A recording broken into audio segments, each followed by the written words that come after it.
नमस्कार साथियों, आज इस विशेष पत्रकार वार्ता में आप सबका स्वागत है।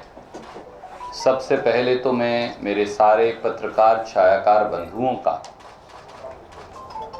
और न्यूज़ पोर्टल चलाने वाले भी हमारे सब साथियों का, जिन्होंने इन 3 चरणों के चुनाव में बदलाव के इस यज्ञ में महत्वपूर्ण भूमिका निभाई, सच्चाई दिखाने में, कलम की लेखनी हो या कैमरे का चित्र, विशेष तौर से सच्चाई की इस लड़ाई में सच्चाई के साथ खड़े रहने के लिए मैं आपका धन्यवाद करता हूं। साथियों, इस पत्रकार वार्ता की शुरुआत मैं 3 वाक्यों से करूंगा जो इस 3 चरण के चुनाव का सार है। पहला, महागठबंधन की जीत की खुशबू ने उड़ाए भाजपा और जदयू के तोते। दूसरा, नीतीश बाबू की निराशा और महागठबंधन की आशा है एक बड़े बदलाव का सूचक। और तीसरा, टायर्ड और रिटायर्ड नीतीश सरकार ने अब रिटायरमेंट की स्वीकार, अब आगे बढ़ेगा बिहार। तीसरे चरण का चुनाव प्रचार खत्म होने के साथ साथ महागठबंधन के चुनाव की सौंधी खुशबू आ रही है। इस खुशबू में उम्मीदें हैं युवाओं के रोजगार की, किसान की कर्ज माफी की, फसलों के दाम की, अपराध पर लगाम की, बेहतर शिक्षा और स्वास्थ्य की, नए उद्योग और धंधों की, प्रवासी मजदूरों के लिए आशा की एक नई किरण की। साथियों, इतिहास साक्षी है कि बिहार ने हमेशा देश की राजनीति की दशा और दिशा बदली है। बिहार का यह चुनाव भी प्रदेश और देश में भविष्य की राजनीति को बदलने वाला है। बिहार ने फिर उद्घोष किया है, प्रदेश और देश से जाति और धर्म के विभाजन को तोड़कर, विभाजन और बंटवारे वाली पार्टियों के दामन को छोड़कर विकास, तरक्की, रोजगार, रोटी को दलों और चुनाव का मुख्य मुद्दा बना दिया। सरकार चुनने और बदलने का मुख्य मुद्दा बना दिया। नफरत और बंटवारे की 6 साल से मार झेलते हिंदुस्तान के लिए यह एक नया सबक है कि डर, भय, विभाजन, बंटवारा, उसकी राजनीति नहीं चलेगी। हिंदू मुसलमान, शमशान, कब्रिस्तान, ये राजनीति का अंत हो गया। 6 साल चल चुकी। अब विकास, तरक्की, रोटी, रोजगार, फसल के दाम, उद्योग धंधे, इसकी राजनीति चलेगी। भाजपा और जदयू ने इस चुनाव को बुनियादी मुद्दों से भटकाने की काफी कोशिश की। नीतीश कुमार और नरेंद्र मोदी जी की जोड़ी ने अपनी नाकामी पर पर्दा डालने के लिए चुनाव को जाति धर्म में बांटने का भरसक प्रयास किया। यहां तक कि वो पाकिस्तान की शरण में भी चले गए। और तो और, वोटों के ध्रुवीकरण के लिए भाजपा ने ओवैसी जैसे अपने तोते को बंटवारे की स्क्रिप्ट देकर सीमांचल में भी उतारा, मगर जनता ने जदयू और भाजपा के तोते उड़ा दिए। नीतीश बाबू ने तो, हमारे आदरणीय हैं, हम उनका सम्मान करते हैं क्योंकि बुजुर्ग हैं, नीतीश बाबू ने तो तीसरे चरण के चुनाव की वोट पड़ने से पहले ही इस चुनाव को अपना आखिरी चुनाव बता जदयू भाजपा की हार स्वीकार कर ली है। पर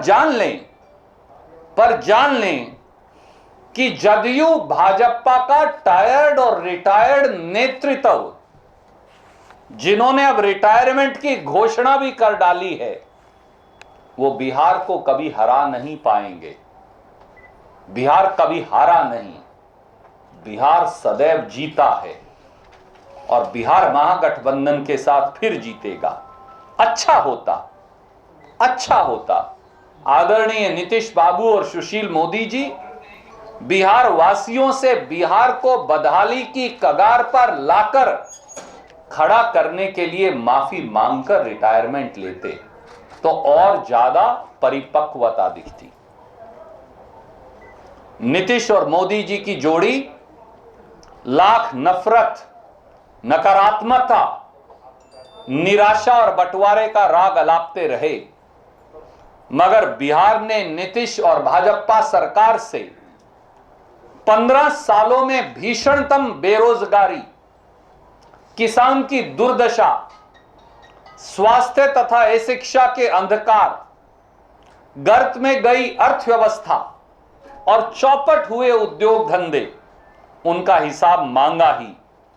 साथ में बिहार के चप्पे चप्पे को कचरे में तब्दील कर देने, पानी को प्रदूषित कर देने, किसान को फसल की दाम से वंचित करने, मुंगेर में दुर्गा माता के भक्तों का नरसंहार करने, इन बुनियादी सवालों का हिसाब मांग साथियों बेहिसाब कर दिया। प्रदेश की जनता ने 28 अक्टूबर और 3 नवंबर को बिहार का भविष्य संवारने की दिशा में 2 ठोस कदम बढ़ाए हैं। अब अंतिम और तीसरा कदम महागठबंधन की प्रचंड बहुमत की जीत सुनिश्चित करेगा, जो बिहार के उज्जवल भविष्य की गारंटी भी होगी और एक नया रास्ता भी। कोई प्रश्न आप पूछना चाहें तो स्वागत है। आपको क्या लगता है रणदीप जी की नीतीश कुमार ने एक इमोशनल कार्ड खेला है थर्ड फेज के ठीक पहले? अगर शायद चुनाव के पहले कहे होते ये बातें तो शायद फायदा होता, या वाकई नीतीश कुमार अब चुनाव छोड़ना चाहते हैं, राजनीति छोड़ना चाहते हैं? आपके सवाल में ही आपका जवाब छुपा है। अगर आदरणीय नीतीश बाबू को हार सामने नहीं दिख रही होती तो वो चुनाव से पहले ही ये बात कहे देते। हम उनकी लंबी दीर्घायु, लंबी उम्र और अच्छे स्वास्थ्य की कामना करते हैं, पर एक कटु सत्य है साथियों, जब बिहार के लाखों मजदूर पांव में फफोले लिए, परिवार को गोदी में लिए, सब कुछ लुटाकर बिहार वापस आ रहे थे, तो इसी अहंकारी नीतीश सरकार ने उनको धक्के मारे और बिहार में आने से रोक दिया था। याद करिए वो मंजर जब लाखों मजदूर वापस आ रहे थे, तो यही अहंकार की आखिरी सीढ़ी पर बैठी नीतीश सरकार ने यह कहा कि बिहार के मेहनतकश लाखों लोग जो वापस आए हैं वो प्रदेश में कोरोना फैला रहे हैं। याद करिए जब बिहार का मक्का पैदा करने वाला किसान 1850 रुपए के समर्थन मूल्य का अपना अधिकार मांगता है, तो यही नीतीश सरकार उसे धक्के मारकर 800 और 1000 रुपया क्विंटल में बेचने को बेजार करती है। जब बिहार का धान पैदा करने वाला किसान 1850 और 1888 रुपया क्विंटल का भाव मांगता है, तो बिचौलियों की गोदी में बैठी जदयू भाजपा सरकार उसे 1000 रुपए में दर दर की ठोकरें खाने को मजबूर करती है। जब बिहार का गुणी, शिक्षित, पढ़ा लिखा, हुनर वाला नौजवान जात और धर्म के बंधन से ऊपर उठकर रोजगार मांगता है, तो 5 लाख सरकारी पद खाली रखे हुए इसी नीतीश सरकार ने उनका अपमान और मजाक उड़ाया है। और जब नीतीश बाबू की सभाओं में नौजवानों ने रोजगार मांगा तो उन्होंने उन्हें धक्के और अपमान दिए। अगर ये वो ना करते तो उन्हें ये दिन न देखना पड़ता। हम केवल ये कहेंगे, शुक्र है तीसरे चरण की वोट से पहले आपने हार तो स्वीकार की, नीतीश जी और नरेंद्र मोदी जी की जोड़ी ने जितना बिहार का नुकसान किया है शायद 73 साल के इतिहास में किसी ने नहीं किया।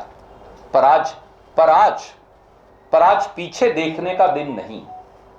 नीतीश बाबूजी रिटायर हों, उनका जो तजर्बा है वो अच्छी बात, उनकी बुरी बातें हमें ना दें, वो भाजपा को दें। कोई अच्छी बात हो तो महागठबंधन के युवा मुख्यमंत्री को बताएं। हम किसी से भी अच्छी बात स्वीकार करेंगे क्योंकि हम सबका आदर करते हैं।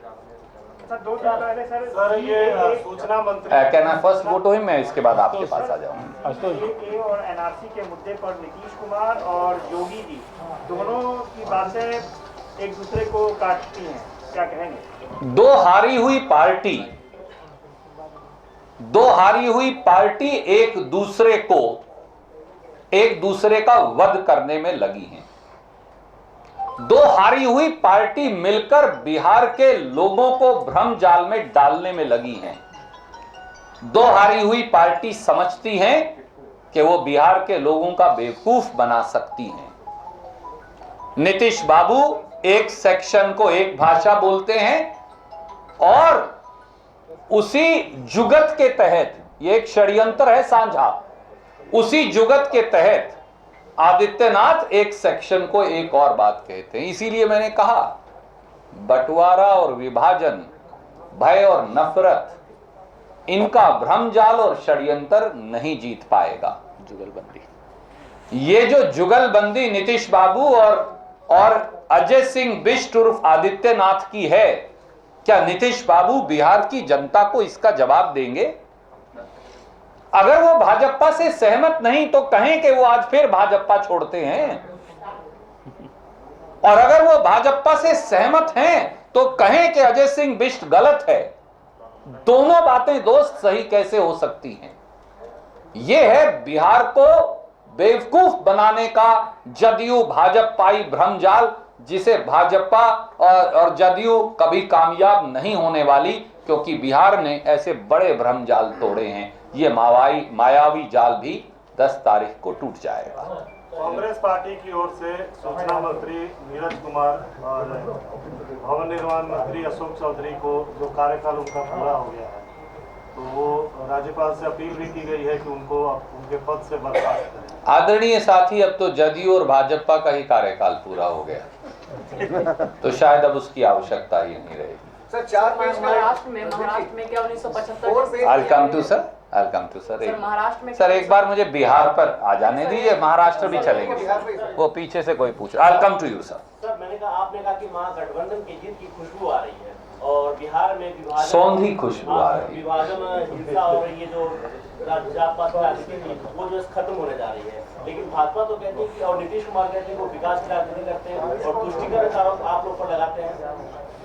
अगर वो विकास की राजनीति करते हैं तो अजय सिंह बिष्ट उर्फ आदित्यनाथ एक भाषा और बाबू नीतीश कुमार एक और भाषा क्यों बोलते हैं? अगर वो विकास की राजनीति करते हैं तो भाजपा की बी टीम के तौर पर ओवैसी और बसपा और आरएलएसपी को क्यों उतारते हैं? अगर वो विकास की राजनीति करते हैं तो युवाओं को अपनी सभाओं से धक्के क्यों लगाते हैं?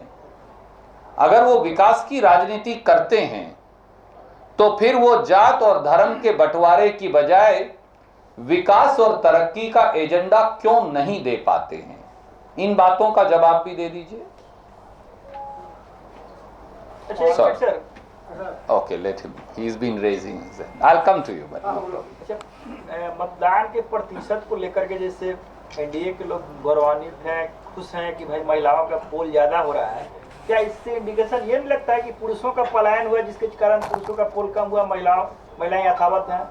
आदरणीय साथी, रोजगार को लेकर के जैसे पलायन हुआ, कहीं कहीं वो टारगेट तो नहीं कर रहा है? जी आदरणीय मित्र, आपने बड़ा सार्थक सवाल उठाया और मैंने कल ही पलायन को लेकर आंकड़े जारी किए थे, क्योंकि मुजबानी जमा खर्च गलत है।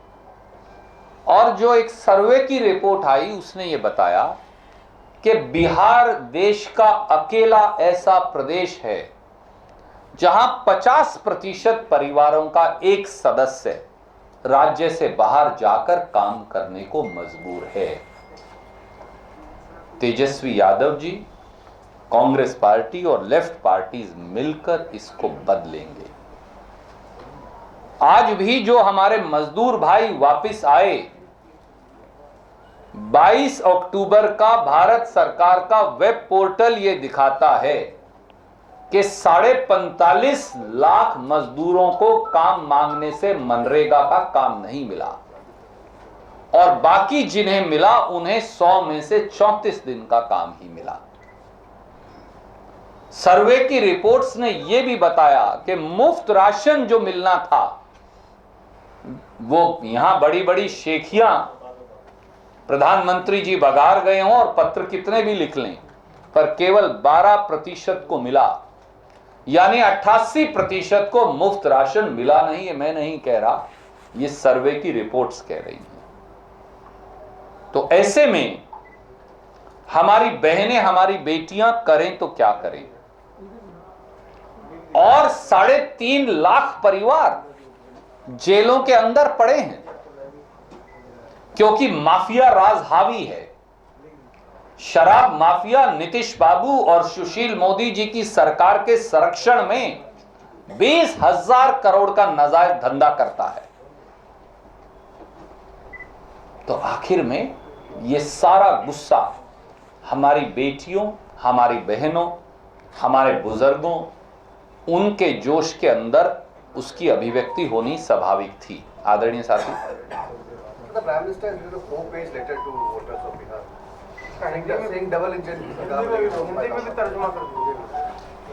डबल धोखे की सरकार के बचाव के लिए 40 पेज का पत्र क्यों नहीं लिखा? पर माफ कीजिए, प्रधानमंत्री जी के शब्दों की अब कीमत नहीं बची। प्रधानमंत्री जी के शब्दों में विश्वसनीयता नहीं बची। प्रधानमंत्री के शब्दों में वजन नहीं बचा। खोखले शब्दों से मजबूत देश और प्रदेश नहीं बना करते मोदी जी। हम केवल आपको यह विनम्रता से कहेंगे। बीजेपी के अचानक के अमित शाह जी प्रचार में नहीं आए, क्या उनको आभास हो गया था? वो पाकिस्तान में पटाखे चलाने गए हैं। जल्द आ जाएंगे।